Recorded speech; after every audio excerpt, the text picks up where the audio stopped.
우리는 어제 말씀에서 이스라엘 백성들이 홍해를 건너고 나서 불렀던 그러한 찬양에 대한 그러한 말씀을 보았습니다. 이제 이스라엘 백성은 홍해를 건넜고 더 이상 바로와 그 애굽의 병사들은 그 이스라엘 백성을 쫓아오지 않습니다. 그들은 진정한 자유를 얻은 그러한 백성이 되어졌습니다. 그러나 우리가 이 출애굽기 말씀, 이 모세오경 말씀을 보게 되면 그렇게 그들이 홍해를 건넜다 해서 모든 그들의 여정이 끝난 것이 아닙니다. 오히려 이제 그들에게는 가나안 땅이라고 하는 그 목적지가 생긴 것이고 이제 그들은 새로 갈 길이 시작되었습니다. 오늘 그 새로운 갈 길에서 일어나는 첫 번째 일이 바로 오늘의 말씀입니다. 오늘 22절 말씀을 보게 되면 모세가 홍해에서 이스라엘을 인도하였다라고 말씀합니다. 모세와 이스라엘 백성들, 모세가 지금 앞에 이렇게 인도해서 나아가지 않겠습니까? 모세의 뒤를 따르는 그 이스라엘 백성들의 그 고백은 무엇일까요? 야, 우리가 정말 제대로 된 지도자를 만났구나라는 게 바로 그들의 고백이 아니었을까요? 와, 어떻게 모세가 그 애굽의 그 바로에게서 어떻게 우리를 독립시키는 데에 이렇게 힘을 썼을까? 와, 우리 모세 지도자들 봐. 정말 준비된 지도자야. 뭐 이렇게 수염 이렇게 하면서 머리 하얘 갖고 그 걷는 모습을 보게 되면 풍채가 얼마나 멋있고 우리는 저 뒤만 따라가면 분명히 될 거야. 하나님이 인도하신 그 가나안 땅도 별거 아니야. 왜냐하면 하나님이 모세라고 하는 훌륭한 지도자를 우리 앞에 세우셨고 또 하나님이 우리 앞을 인도하시기 때문에 바로의 군대를 무찌르셨던 그 하나님이 우리 하나님이시잖아. 지금 이러한 것이 이스라엘 백성의 고백이 아니었겠습니까? 정말 그럴 수밖에 없겠죠. 그 홍해 그 앞에 그 펼쳐져 있는 그 광야를 보면서도 그들은 두려운 마음이 하나도 없었을 것입니다. 왜냐하면 그 홍해를 가르신 그 하나님께서 지금 모세를 또한 그 지도자로 세우셔서 앞을 인도하고 있기 때문이죠. 그런데 그들이 가고 있는 곳이 어디입니까? 광야라는 것이죠. 오늘 그들이 시작하는 그러한 장소를 수르 광야라고 말씀하고 있습니다. 이 수르라고 하는 것은 성경에서 술이라고도 기록되어 있습니다. 술. 이게 뭐 이러한 그러한 의미인데요. 이렇게 긴 뭐 담과 같은 성 뭐 그러한 것들을 의미하는 것인데 이 수르 광야는 그 이집트에서 그 북쪽에서 내려오는 그 사람들로부터 보호하기 위해서 이렇게 성 같은 것을 쌓은 그러한 지역이라고 생각을 합니다. 그러니까 이집트의 경계선과 같은 그러한 지역이죠. 여기서부터 이제 광야, 본격적인 이스라엘 백성들의 그러한 그 여정이 시작되어지는 것입니다. 근데 그들이 가는 곳이 어디입니까? 광야입니다. 그들은 가나안 땅에 바로 들어가지를 않아요. 하나님께서는 광야의 길을 그들로 하여금 걷게 하십니다. 이 광야라는 것은 우리가 이 출애굽기 말씀에서 무엇을 의미할까요? 우리의 인생을 의미하는 것입니다. 하나님께서 우리로 하여금 예수님을 믿고 구원하여 주셨지만 그 구원 받았다 해서 우리가 바로 그냥 하나님 나라 들어가는 게 아니잖아요. 그렇죠? 우리의 인생의 길을 통과하고 난 다음에 도착하는 것이 바로 하나님의 그 나라에 대한 그러한 소망 아닙니까? 오늘 이스라엘 백성들이 바로 그것이죠. 이스라엘 백성들이 가나안 땅에 바로 들어가는 것이 아니라 수르 광야서부터 이제 시작하게 하십니다. 이곳은 정착지가 아니라 그 중간에 거쳐가는 지역이라는 것을 기억하십시오. 만약 이 광야라고 하는 곳에서 이들이 광야가 멋진데? 하고서 여기다가 멋진 2층 집을 딱 짓고 나서 거기에 산다라면 그들은 뭐라고 생각하겠습니까? 아니 저 사람이 도대체 정신이 있는 거야? 없는 거야? 라고 생각할 수밖에 없겠죠. 왜냐하면 이 광야라고 하는 곳은 목적지가 아니기 때문이에요. 중간에 들르는 그러한 곳이기 때문입니다. 반드시 지나가야 될 곳이지 그들이 머물러야 될 곳이 아니라는 것을 우리는 기억하는 것이 필요합니다. 오늘 말씀이 바로 이것이죠. 이스라엘 백성에게 이 왜 광야길을 걷게 하실까요? 그것은 광야를 통하여서 이스라엘 백성의 죄악됨과 그들의 그러한 부족함을 보게 하심이 목적입니다. 또 한 가지 목적이 무엇일까요? 그것과 함께 하나님의 은혜를 보여주시는 곳이 바로 광야입니다. 광야예요. 성도가 이것을 이해하는 것이 너무나도 중요하죠. 오직 이 세상이 전부요, 광야와 같은 세상이 전부라고 생각하는 사람은 이 세상 속에서 많은 것을 차지하려고 하고 많은 것을 누리려고 하고 영원히 머무르려고 할지 모르겠으나 성도는 어떻게 살아갈까요? 이 세상을 지나가는 장소요, 참된 본향이 있다라고 생각하는 사람들이 바로 성도인 줄 믿습니다. 그래서 히브리서 11장 13절 말씀에서는 이렇게 믿음의 사람들에 대해서 이렇게 정의하죠. 이 사람들은 다 믿음을 따라 죽었으며 약속을 받지 못하였으되 그것들을 멀리서 보고 환영하며 또 땅에서는 외국인과 나그네임을 증언하였으니 그들이 이같이 말하는 것은 자기들이 본향 찾는 자임을 나타냅니다. 이스라엘 백성들에게 광야는 약속의 땅이 아니라 낯선 땅임을 기억하십시오. 그리고 그 낯선 땅에서 첫 번째로 그들이 만나게 되는 것이 무엇일까요? 사흘 길을 걸었으나 물을 얻지 못하는 그러한 상황입니다. 물이 없어요. 얼마나 곤욕스러운 상황이겠습니까? 사실 광야가 이러한 곳입니다. 그들이 물을 구하려고 한다고 해서 언제나 물을 구할 수 있거나 음식을 구하려고 한다고 해서 언제나 음식을 구할 수 있는 곳이 아닙니다. 광야가 바로 이런 것입니다. 이것이 바로 광야가 우리에게 첫 번째로 주는 그러한 교훈입니다. 이 광야는 결코 생명을 제공할 수 없는 장소임을 기억하십시오. 우리의 인생의 광야도 이와 같습니다. 이 세상 속에서 우리는 모든 것을 제공받으며 이 세상이 우리를 즐겁게 하고 우리의 필요를 채울 것이라고 생각하지만 그러나 광야에서 발견할 수 있는 것은 신기루요, 참된 만족과 기쁨, 우리의 영원한 그러한 갈증은 광야 자체에서는 채울 수 없음을 기억하십시오. 오직 우리의 영혼의 갈증은 우리 주님만이 채울 수 있음을 우리는 기억해야 합니다. 그리고 이것이 바로 광야에서 하나님이 이스라엘 백성들에게 알려주시고자 하는 귀한 진리입니다. 바로 그것이죠. 오늘 23절 보세요. 사흘 길을 걸어서 물이 없었습니다. 물을 겨우 만났어요. 오, 저기 그 물이 보인다. 저 신기루가 아니야. 진짜 물이야. 그리고 그 샘에 이르렀는데 그곳의 이름이 무엇입니까? 마라입니다. 마라. 마라라고 하는 뜻은 쓰다라는 뜻이 바로 이 마라입니다. 우리 그 룻기 말씀에 보게 되면 나오미가 자신이 그 모압 땅에 갔다가 쫄딱 망하고 나서 돌아올 때 자신을 향해서 이름을 무엇으로 부르라고 얘기합니까? 마라라고 부르라고 이야기하죠. 나는 풍요로운, 나오미가 풍요롭다는 그런 의미인데 나는 풍요로운 여인이 아니라 나는 마라와 같이 쓴물과 같은 사람이 바로 나라는 것이 바로 나오미의 그러한 고백이었었죠. 이것이 너무나도 중요합니다. 하나님 없는 인생, 우리 주 예수 그리스도가 없는 인생이 바로 마라임을 기억하십시오. 광야가 바로 이러한 것이에요.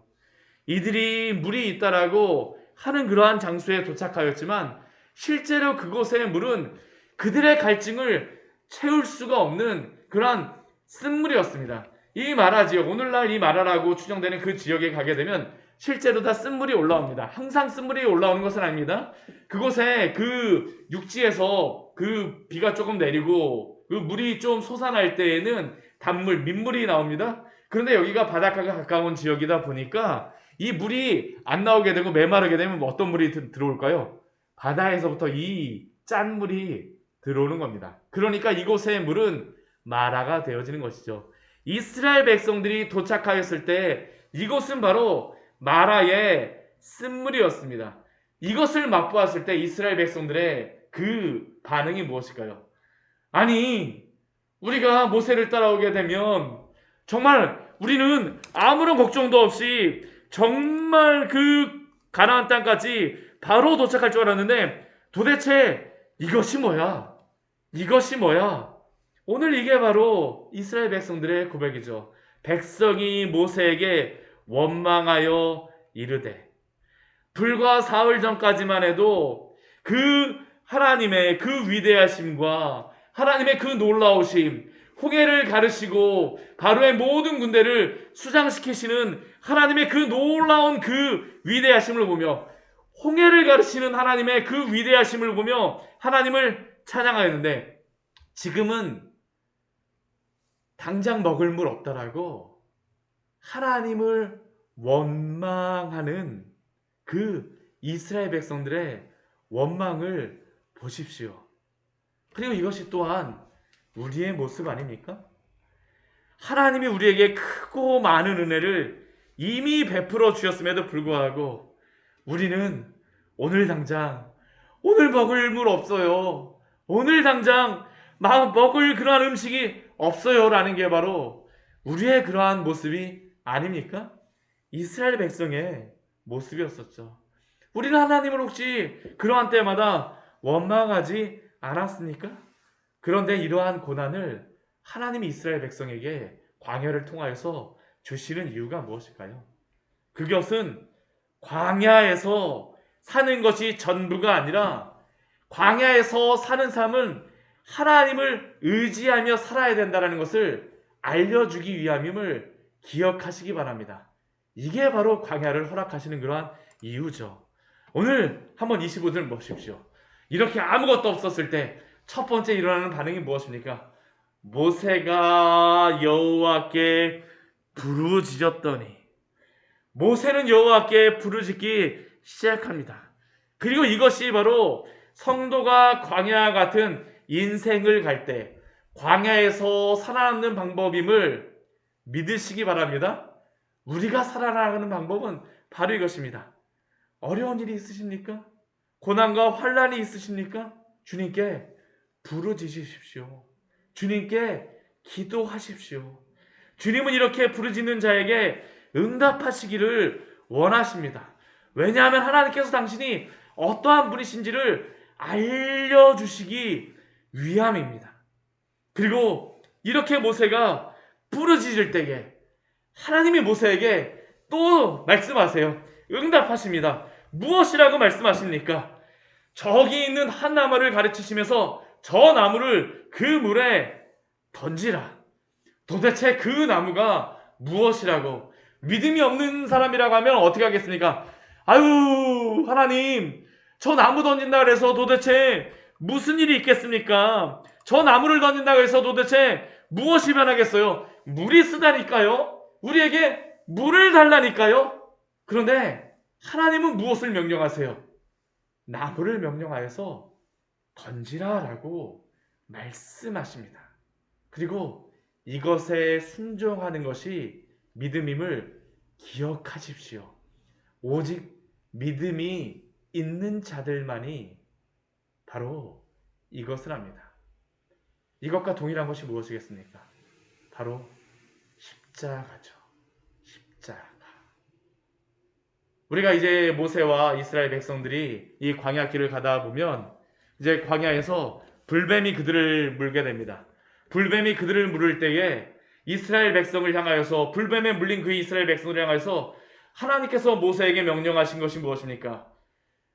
너가 지금 그 불뱀의 형상을 노수로 만들어서, 노뱀을 만들어서 높이 장대에 매달라. 그리고 그것을 보는 자마다 살리라. 그것을 보는 자는 어떻게 될까요? 살아나게 되겠지만, 그것을 보지 않고 끝까지 저 노뱀이 도대체 무슨 소용이 있어 라고 하는 사람은 어떻게 됐습니까? 그 광야에서 죽었음을 기억하십시오. 우리의 믿음이라는 것은 바로 이것입니다.